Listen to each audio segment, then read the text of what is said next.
Oh yeah. Do you want me to have it? Yeah, he's standing as well, so.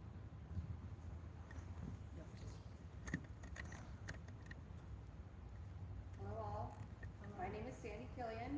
I'm the outreach advocate for Nor Family Services, and many of you might notice Thomas here as well, co-founder and executive director.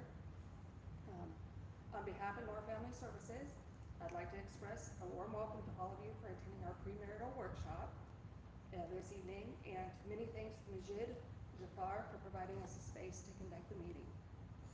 Before I introduce the keynote speaker, I'd like to recognize our sponsor, Islamic Relief USA, for this seminar being implemented with their generous support. So thank you, Islamic Relief USA. Our keynote speaker today is Imam Nadim Ali. Imam Ali is originally from Chester, Pennsylvania, and has resided in Atlanta, Georgia since 1979. He's reverted to Islam in 1978 in Philadelphia, Pennsylvania. Imam Nadim, sorry, I'm a little nervous. Ali is the Imam of the community of Masjid in Atlanta and the former governor for the Metro Atlanta Majlis Shura and founding member of the Muslim Alliance of North America. He works as a licensed professional and master addiction counselor and serves Muslims and the general community, offering counseling consisting of marital, premarital, and individual counseling. Imam Nadim is a therapist and consultant in stress management, violence prevention, and Tai Chi. He's been educating communities about the dangers of addiction, counseling patients on relapse prevention, and how to make healthier life choices. He also uses alternative methods such as Tai Chi as an intervention treatment for addiction, stress reduction, and stress anger management. He has a unique ability to incorporate spiritual teachings, community activism, and holistic approaches to the deep-seated problems in our communities.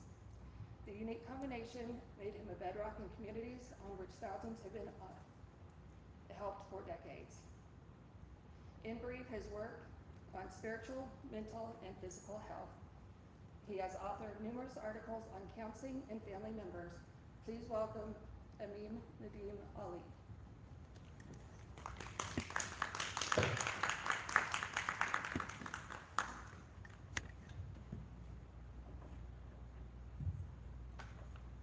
some reason, I'm not able to get my remote working here. Oh.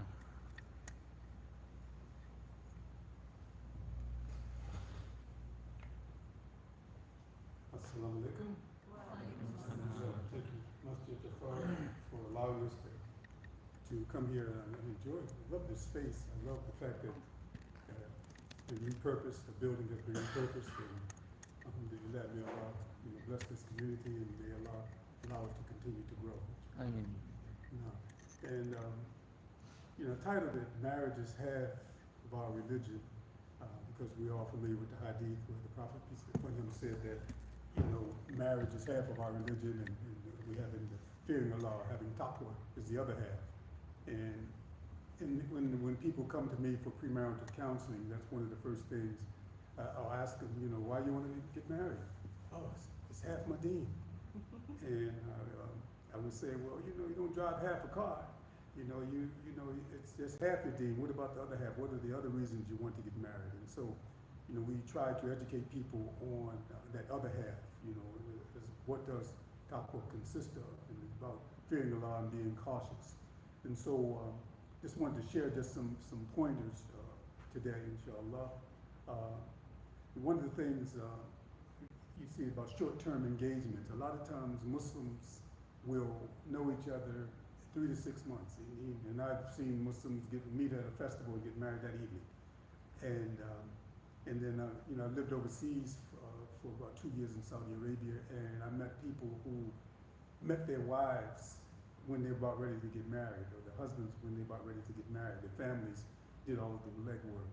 And just like in traditional Muslim society, it says that the parents, again, they stay on the lookout for eligible mates for their children for the most part.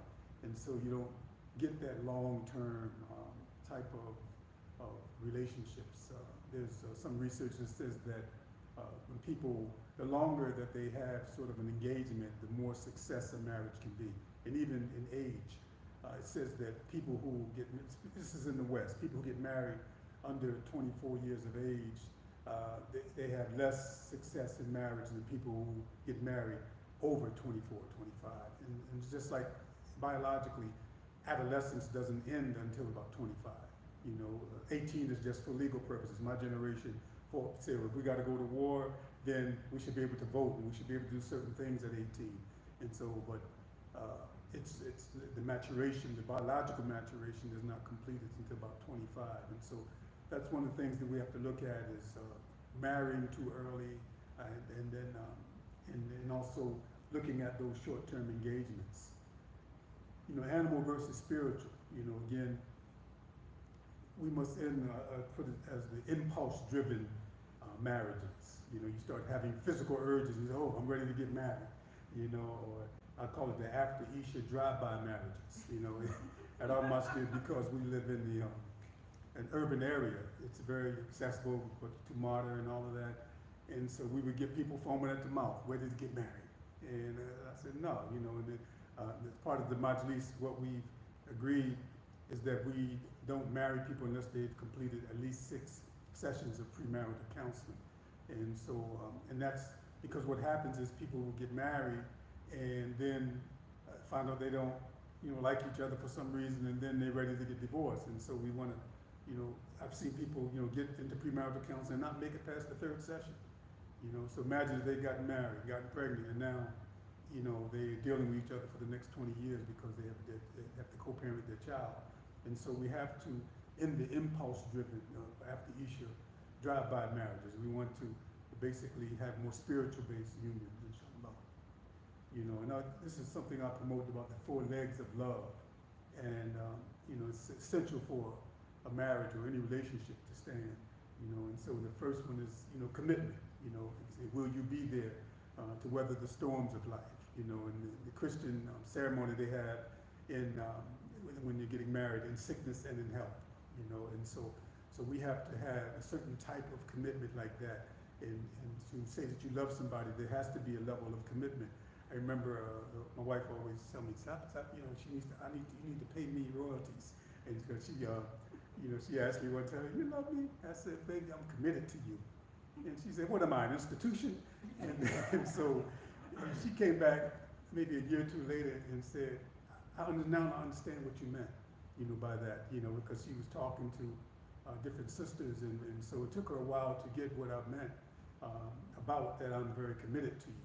And that's the thing, that we have to have that if we say we love someone. Intimacy.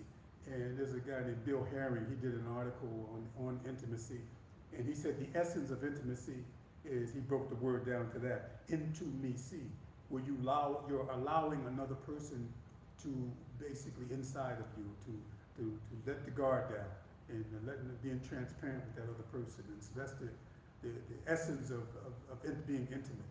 It's not necessarily, physical relationships, but being intimate is allowing yourselves to just to be unguarded and be transparent with someone, with another person. Friendship, that's another part of the legs of love. Again, there's a difference between liking and loving. You can be in love with somebody and might not like them every now and then, and so, but the friendship that helps to strengthen you when you're having a problem.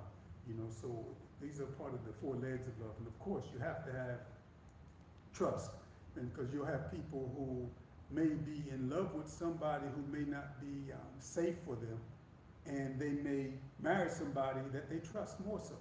And so I always use the analogy about like credit rating.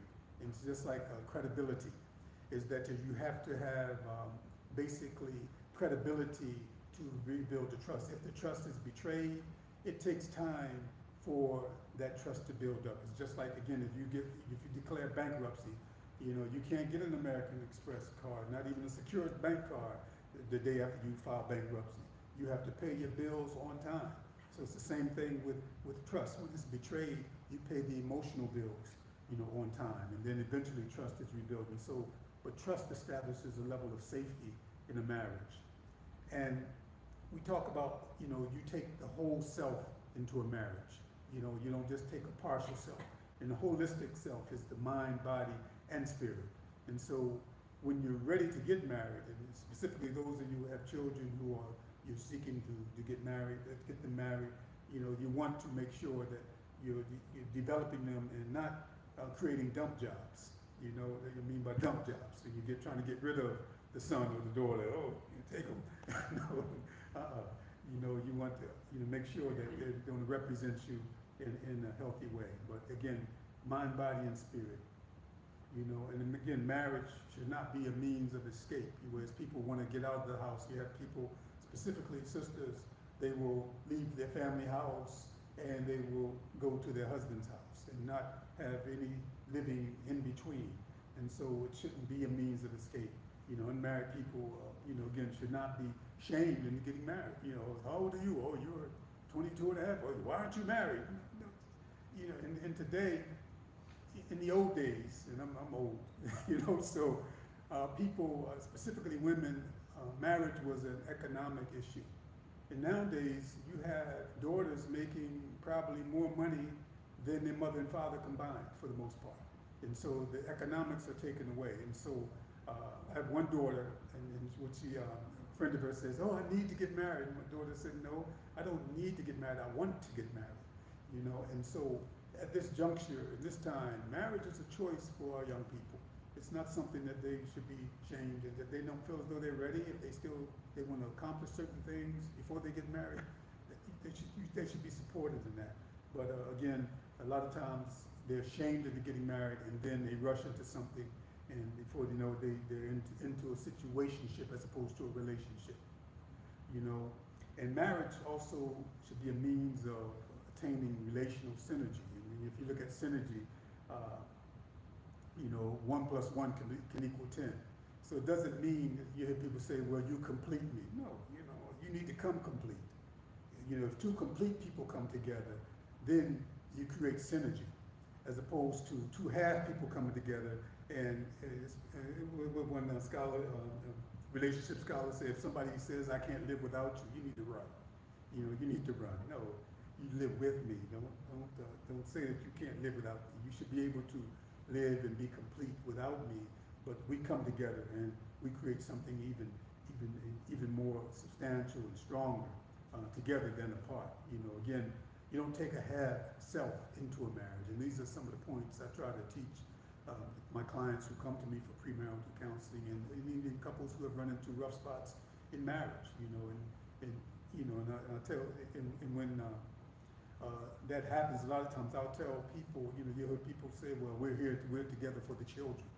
And I don't promote that. I was reading some research recently. It says how even if people are in the house, the couple are in the house, the parents are in the house, and they're not co-parenting in a healthy way, if they're divorced and they're co-parenting in a healthy way, there's no major difference for the most part. The kids benefit if the parents, all the adults are getting along.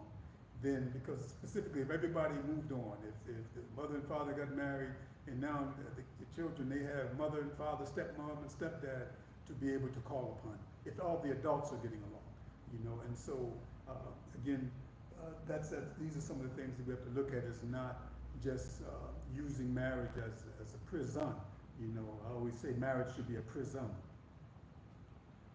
And so premarital checkup is essential, again, for establishing a lasting marriage. And so these are some of the things that we have to look at. What do we need to have in place to get married? And what I do assessments.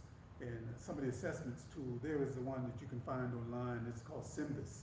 And it's a program that they have. And if those of you, brothers or sisters, are interested in becoming people who do premarital counseling, this is a program that you can take it and become a facilitator. But it stands for Saving Your Marriage Before It Starts.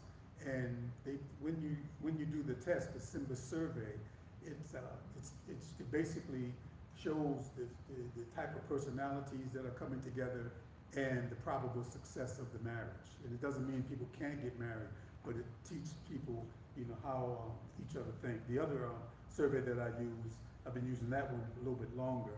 It's the Taylor-Johnson temperament analysis.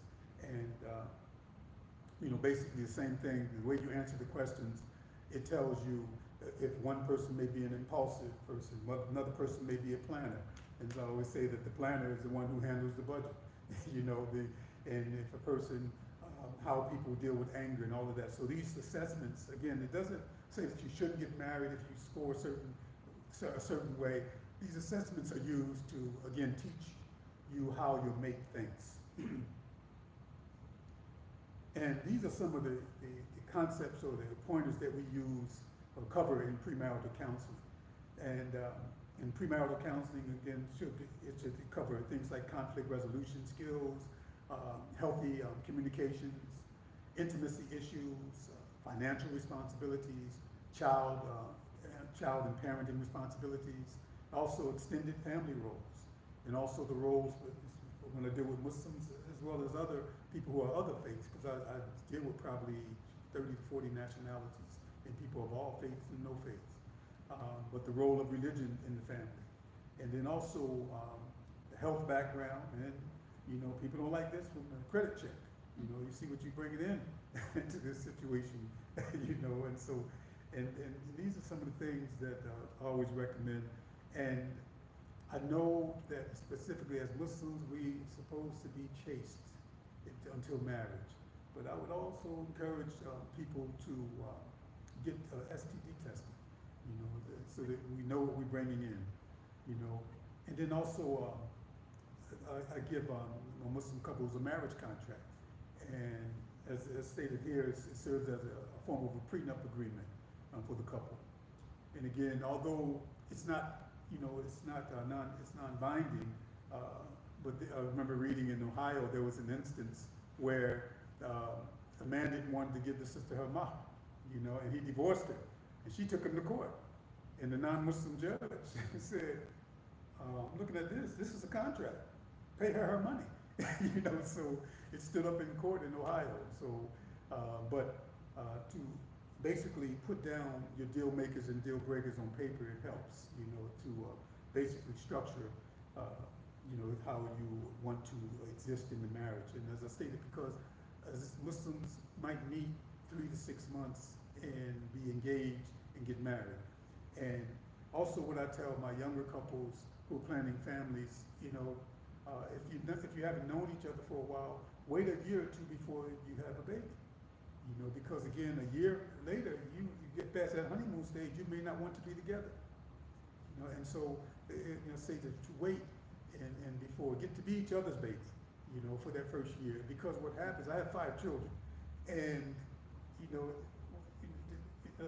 there's a certain time you just get back to the time that you had prior to you have the children. So if you take that 2 years when you're traveling, and I had one daughter, her and her husband, before they decided to have children, they went to Egypt and studied Arabic for about 2 years. And so when they traveled, and so the thing is to use that time to get to know each other on a deeper level. So when the kids are grown and gone, you know who you are, because you get people, again, who don't do that and don't really get to know each other, don't nurture the relationship throughout the marriage, and then the kids grow and go, and they look at each other and say, who are you? Because they've triangulated through the children for the last 20 years. And so it's important to develop that relationship, to get it on a solid foundation before you start a family. And Iman versus Iman, I remember the Imam Pleman, he was saying he knew it was time to retire. Imam Pleman is the long-term Imam at Atlanta Masjid. He said he knew it was time to retire when he was in an important meeting with some really big business people. And somebody came to his office and said, Imam, the toilet stopped up. So he expected to be the Imam as well as the plumber and everything. But the same thing, the Imam cannot be everything to everybody. And so, the Imam, I'm a counselor, that's what I do as my vocation, but I'm also an Imam. I'm happy, there's a couple of Imams around the country who have gotten training as counseling, but all Imams are not counselors. But what I tell, Imams, and I put together like a list of Muslim therapists as well as Muslim-friendly therapists. Because again, I wouldn't send anybody who would, basically try to shame them in regards to the Islam. But to be able to, for Muslims, imams to have a resource list to send people to if they feel unqualified to deal with issues, specifically if you're dealing with mental health issues, you have domestic violence issues, you have all sorts of issues that it takes a certain amount of training. And a lot of times the religious training may not be sufficient enough. You can't tell a person to pray away certain things. You have to basically use certain techniques, counseling techniques. And this is talking about the resource list again of Muslim and Muslim friendly therapists, male and female. And I have a list. I have Urdu speaking, Arabic speaking therapists, male and female. And so this is one of the things that we have to develop, not only regionally but nationally. And and one of the groups on the list is the Khalil Center, which is a Muslim institute, but they do a lot of online counseling. And so they have trained social workers and psychologists, as well as people who are knowledgeable in the deen. These are some of the things, blended family issues, because again,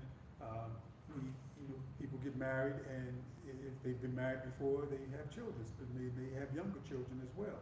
There's mine versus yours versus ours.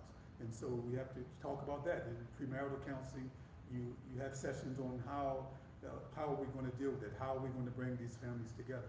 And so that's because if something happens, the kids are not just going to stay with the stepfather or the stepmother. Your biological children are going to go with you. And so, but you still want to be able to be fair to all of the children, and that's important. And blended family issues have their own issues. Family of origin issues can come out. There's a saying, the Ghanaian proverb, it says that the ruin of a nation can begin in the home. And so specifically, like I say, what I did in Saudi Arabia, I worked with heroin addicts, and people were like, oh, people using heroin in Saudi Arabia? And and so just because we're Muslim, it doesn't mean that we don't suffer from some of the same ills. Just like with the Prophet, peace be upon him, said that his ummah would basically resemble the Banu Israels, and so much so if someone in the Banu Israel did something, someone in his ummah would do something similar. And so the thing is that we're human first. We're human first, so we suffer from mental illness, physical illness, all of that. And so it's important, that we recognize that our homes, even the Muslim homes, may not be the safest places at times, and so, and again, or family institute wouldn't have to exist, because again, there's domestic violence coming out of Muslim homes and everything. And so people can come into relationships and marriages with a lot of trauma from their families, and so that has to be healed, and that has to be talked about. And a lot of times I may refer people to individual therapists to be able to address that trauma, so that they don't carry that into their relationships, and they don't experience things that cause this re-traumatization. And chemistry is important. Like, so you get people, hormones start to kick in, and but you see, I put in the bottom that, but also should include tests for STDs. And as I mentioned, that's because again, Muslims are engaged in all sorts of behaviors, and so you have to be able to, just do due diligence. Because people are meeting all over the place and all over the internet and all of that, and so we don't know what a person's history is. Specifically, I remember I used to be on the radio, and a guy called me, and he said that this person he became a Muslim, but prior to that he was in a trade, a sex trade, for the most part, and so you don't know where people lives have taken them, and so it's important that we come in with your with the physical, with the medical record, and that's important. But a lot of times we don't do that, and then there are things out there, packages out there that you can get that you can't get rid of, like HIV, like herpes, and things of that nature. So it's important to be transparent in that area as well. And post-marital counseling is important, and as I stated earlier, children benefit when all the adults are not acting like children. And if all the adults decided, okay, we can't get along, let's move on, but, you know, let's do what's best for the children, and what's in the best interest for the children. You know, and also we look at self-care in marriage and divorce. And there's concepts. You have dependence or codependence, which is when people are doing things for others that they can do for themselves. Independence, where people are living separate lives, almost like roommates. But you know, healthy marriages are interdependent, where, you know, if you look at the fact that, like a Venn diagram, where you have the two circles overlapping, where you have a life, the other person has a life, but you make a life together. And so you don't want to just be totally dependent on your mate, you know, to basically complete you. So healthy marriages are interdependent relationships where, again, like I say, you have your own life and your own vision, and you're supporting each other in these visions. You know, whereas codependence, whereas, again, you're not thinking for yourself. You know, the other piece is, I love you. People will say, I love you. But I would say, you know, you want to love first, and, you know, and love yourself more. Because when you're loving other people more than you love yourself, again, that's an example of codependency. And so we want to, and then that's when people make decisions, and you hear people say making mistakes, but make decisions that are inconsistent, and people end up in jail, end up in debt, end up in all sorts of situations. You know, I met somebody who they in a relationship for about 7 months, and all of a sudden she's signing off on a card for it. You know, and I was like, you know, that is not wise to be able to do that. You don't know this person after 6 or 7 months. You know, and so again, loving Allah first, because, you know, we want to do what's consistent with Islam. You know, and loving yourself, and then you love that other person. You don't love anybody else more than you love yourself, other than Allah and His Prophet, peace be upon him. Reasons for divorce. Infidelity, of course, is one of the number one, and financial can be a reason for divorce. I always tell people, you know, there's no romance without finance.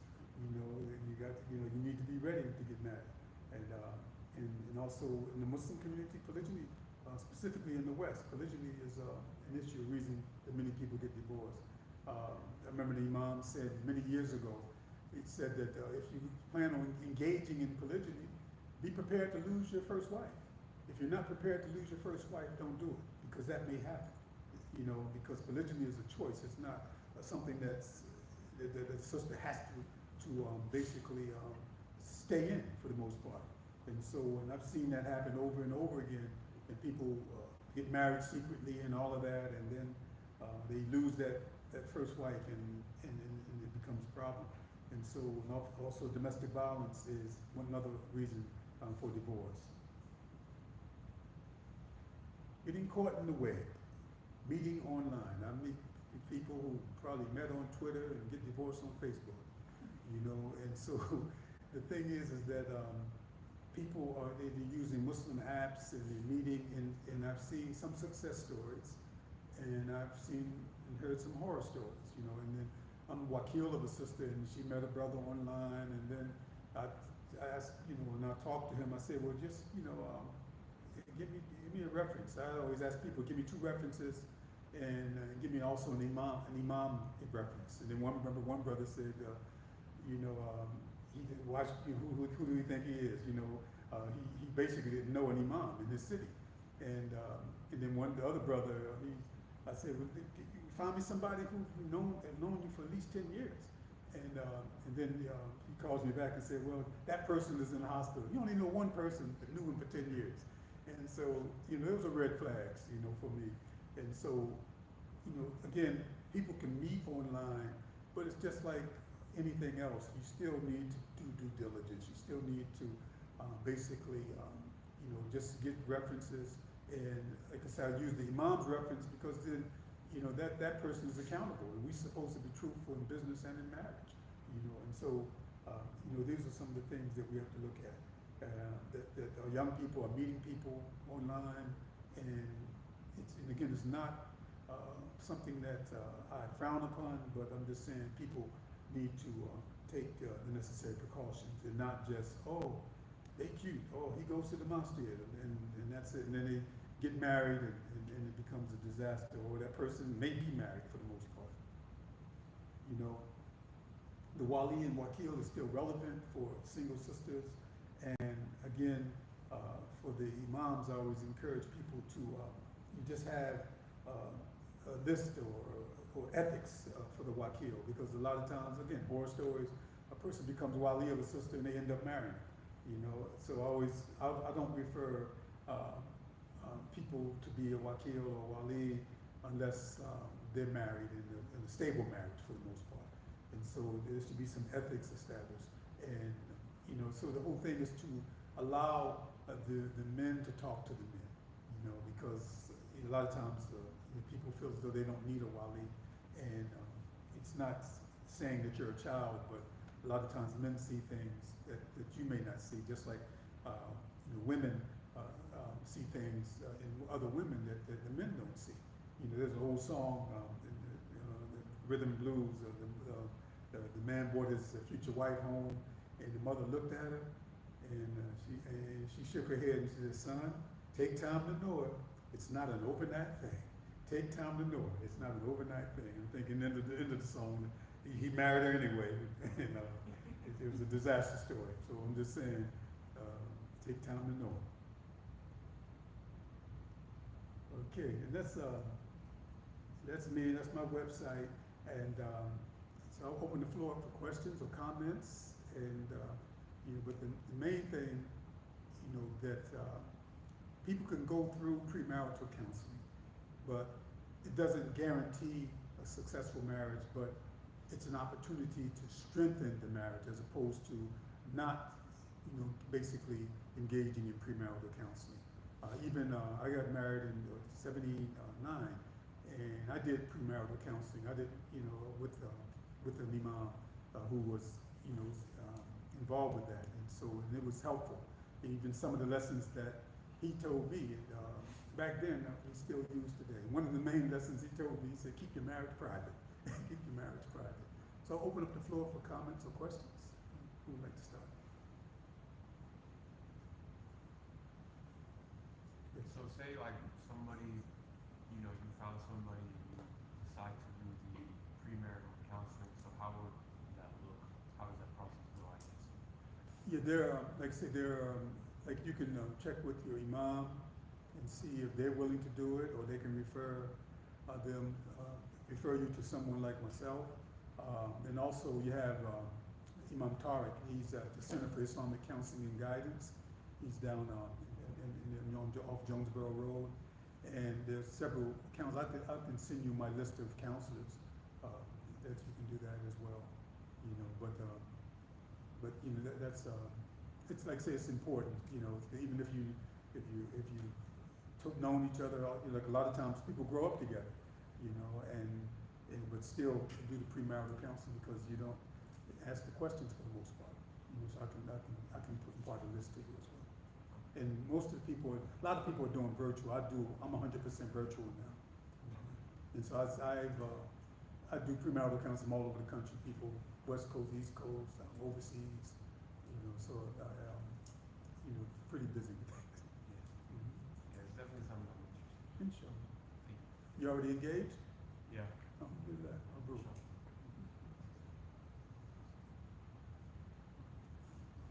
Sure. So, first of all, Assalamu alaikum. Walaikum salam. Can I get a copy of your presentation, please? Because this is for my daughter, and I would like to give it to her also. She is getting ready to, inshallah, make the commitment. So, and also we You would just like send me your email and I'll Email. send you, yes, Okay. inshallah. Thank you. And can we book time, like on your calendar? Or- Not on, people have to call me if they want to do premarital counseling. Because during the pandemic, I locked my calendar down online. Because, yeah, I've seen it. Yeah. None So, of the dates are available. no, I blocked it, so people just call or email me. Oh, That's should I my- just Email's right there, nadimmlpc@gmail.com. Okay. All right. And for any other counseling? I don't see any more adolescents anymore. I'm I'm old now. Usually, How about other, like marriage? yeah. Marriage counseling? Mhm. Or, thank you. You will.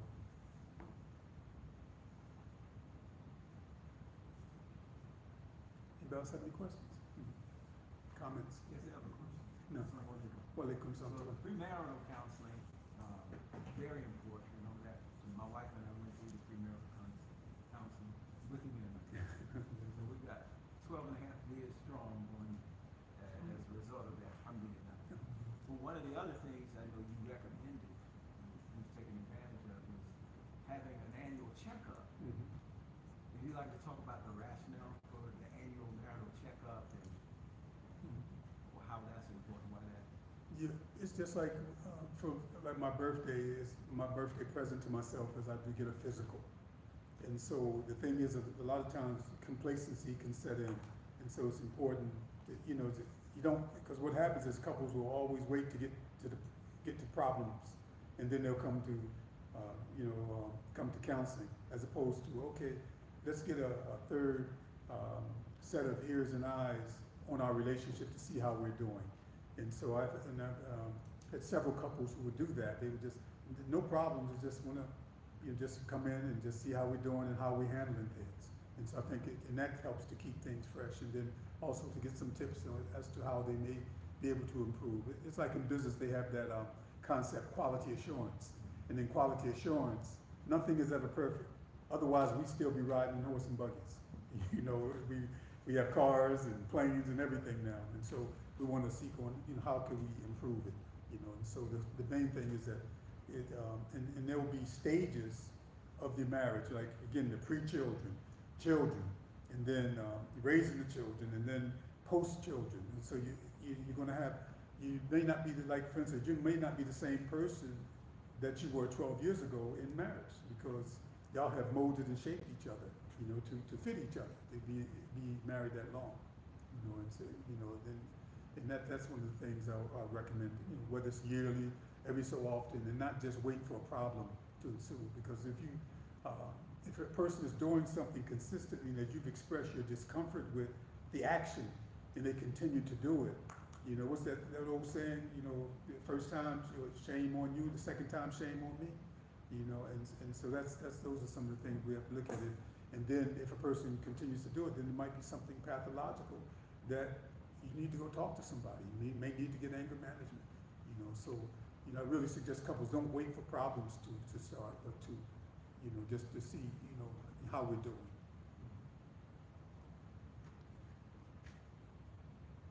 Anybody else?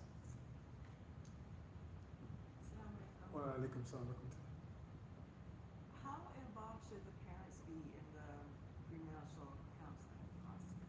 With Just, the concept of blended families,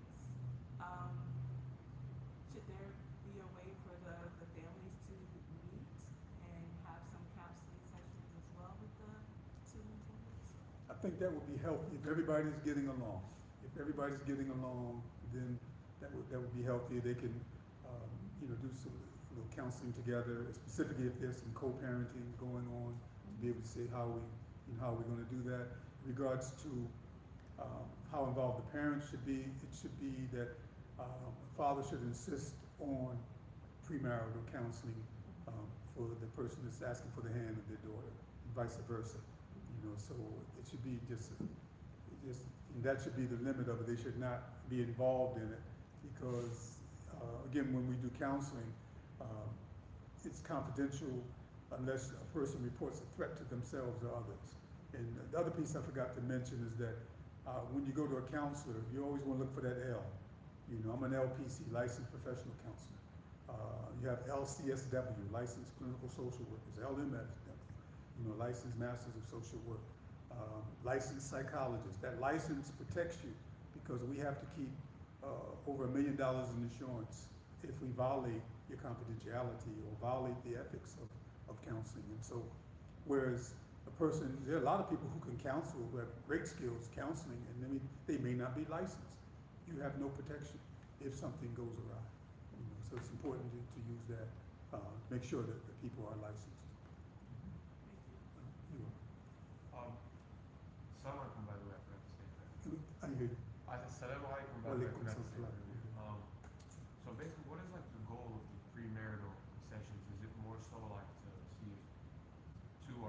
compatible, or whether to prepare them for it, or like, what would you say? Yeah, well, I think the compatibility is already set, because you decided to get married. But, like for instance, those assessments that I use, you have people, sometimes they're two different people, like totally. And the symbol, it says, okay, these two personalities, they will basically create this type of household. And so it doesn't say, no, run, it says, it will tell you how each other think. If you are methodical and analytical and all of that, that's what you're gonna do. If your mate is impulsive and all of that, then you're gonna have to approach them a certain way. So it doesn't mean that they can't get married going through premarital counseling. Again, sometimes people, when they start getting premarital counseling, maybe they say, okay, wait, maybe I'm not ready to be married. These are responsibilities that I need to take on if I take on a mate. And so the goal is to just sort of give you a stronger foundation than to just, okay, your father comes to you and says, I found your wife, and let's go to the Masjid, and you're just meeting your wife at the Masjid and expecting to try to build a household. So the goal is to get to know each other, ask the questions, because a lot of times when people are talking on the phone, they're not, they talking cutesy stuff, as opposed to talking substantive stuff. Some people do, but the main thing is I ask the questions that you're not asking of each other. Okay. So it's like more so to prepare them. Yeah, Okay. it strengthens the union. Okay. Like I say, it's not a guarantee, it's a warranty. Thank you. You're welcome. Good? You say also it's like tools, you're equipping them with tools to understand one another better, like understand the different love languages. Some Mhm. people are really touch. For somebody, maybe a person that likes a lot of physical touch and intimacy, but dwell with someone whose love language is just acts of service. Mhm. And they don't understand, right? That what each one's love language is. If they understand that, then they can, now I can, it's more it makes it more harmonious. And that's another survey that I use, that 5 love languages survey, where people find their love language. And so it's just like if you, like I said, if one person's love language is acts of service, the other person's love language is quality time, and if you don't give that person the quality time, it's like a person speaking German trying to talk to somebody in Swahili, and who only speaks Swahili. And so that's the whole thing. When Gary Chapman put that together, it just struck a chord with the world, the whole love language. Everybody has a love language. And so, like whether it's quality time, acts of service, gifts, words of affirmation, and so physical touch. And for some couples, I would give the homework to give each other 4 to 6 positives a day. 4 to 6 positives a day. And a positive can be a smile, a word. It's just like the Prophet peace be upon him said about sadaqah. It could be charity, it can be a smile, it can be, an act, it can be money, and they would come back a week later and say, I did it one day and I couldn't do it the next day. Whereas healthy couples get 4 to 6 positives in before breakfast for the most part. Where they're waking each other up for prayer, looking at each other in a certain way, giving each other and saying, I love you. Like I say, healthy couples get that done. It's a norm. But again, a lot of times people can get into camps and get into that roommate syndrome, and a lot of times just coexist and not, basically, have a relationship for the most part. And so it's important, to give those positives, and that also it's called the love bank. Who was at Harvard? He's a scholar in couples therapy. He talked about the love bank. So it's just like if you had no money, didn't have any money in your bank account, and you wrote a check, it's going to bounce, and so in order for that check to be successful, there has to be some funds in there. So it's the same thing with the love bank.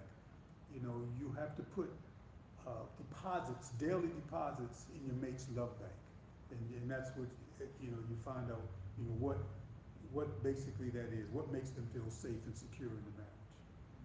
Thanks. Can one have more than one love language? Oh, yeah. In fact, if you do the survey, it's online, 5 love languages. What it does, it will grade, it will quantify what your love language, you might be, say, 60% one love language and 30% this love language and this love language, and then gifts may be the last one. And so it will tell, it will tell you what's your most frequent love language is. But if you, I have the link if you wanted. You can take the survey for yourself. You can take that with your fiance, inshallah. Yeah, thank you. Inshallah. The cool thing about the love languages is that sometimes you'll find that you have an overlap of the different love languages, which makes it a lot easier for compatibility purposes as well. But if they are completely different, then at least it gives you a frame of reference to be able to identify when your mate is being loving to you, when you may have misunderstood it before. Yeah, like I was talking to a guy today, and the reason he came to me, his wife, he doesn't spend enough time with his wife. I mean, he was working when I was talking to him, and his love language is acts of service, probably. Her love language is quality time, and so and again, he has to make time to be with his wife, whereas he's out working and doing things, and especially this time of year, he's AC repair person, and so he's working and getting it, and he'll just count that money on the winner, So, but the thing is that his wife is starving. Her love bank is being depleted, and he needs to basically make time, because what good is it to have all the money in the world and you don't have people who love you? And that was one of the they did this research with these billionaires, and to a T, they had all the money that anybody could have, and on their deathbeds, they said that the thing that they wish they had did is to spend more time with their families.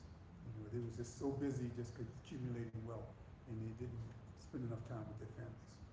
So that's important. There's a question from online folks that are watching. What steps should we take if parents don't want you to do premarital counseling? I would rebel. Yeah, I would rebel.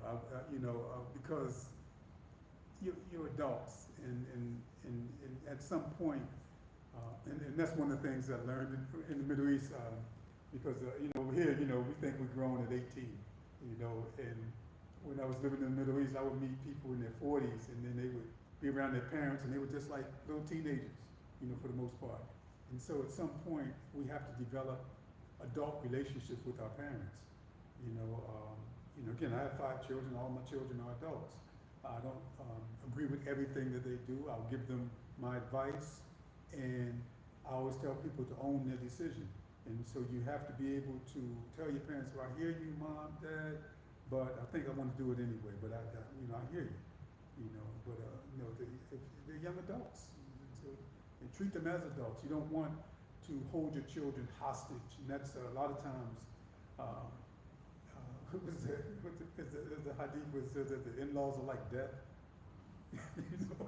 And so parents can be saboteurs in a marriage, pre-marriage as well as marriage, because get people who they want you to marry a certain person, they want you to marry a certain nationality, they want you to marry this type of person, that type of person, and you have to set limits with the parents. And so I would, personally, I would just tell them I said that. They can call me. Tell them, rebel. Thank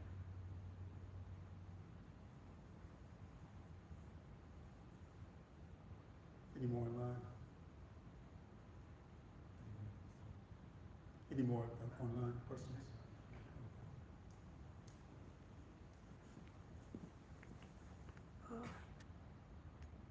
No comments. Okay. Thank y'all. I appreciate y'all for inviting us out, and I pray that there was some benefit. If all mistakes are mine, and as always, all praise belongs to Allah.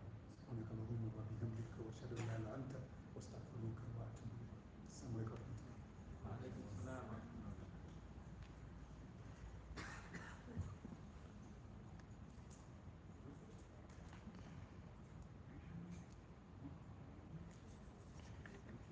Jazakallah.